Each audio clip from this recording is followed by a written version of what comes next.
What's Prohibition, and what was the purpose of the 18th Amendment? Prohibition is the banning of an object, but in this case it's the banning of alcohol. The 18th Amendment, though, didn't exactly ban the drinking of it.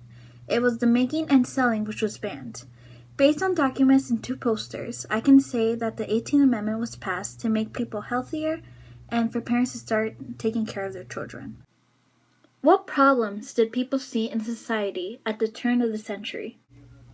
Back then, it seems like it wasn't odd to see many drunk people in the streets, or people dying because of the amount of alcohol they drank. Along with that, it must have also not been odd to see children neglected, along with families suffering because of a father always being out for a drink and not supporting them. Documents A, C, and D led me to believe this, since A is all about how alcohol is horrible to the human body and was read during this time period. As for C and D, these old posters speak for themselves as they show how alcohol affected children.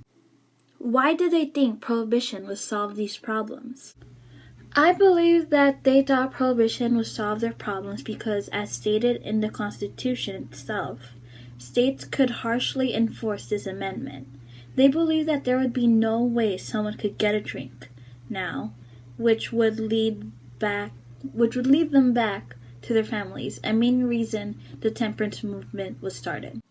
What did temperance advocates use to convince people to support Prohibition? Temperance advocates used the fear factor by making speeches like Document A about how alcohol affected their health for the long run. Along with that, they put up propaganda posters, I guess you can call them, which would be Documents C and D, which surely influenced parents to take action for the failing youth. Do you find our arguments convincing? And do those people from that time also? I myself do find those arguments convincing, and people from that time most likely also did as well. If they hadn't, then the amendment surely would have not had passed.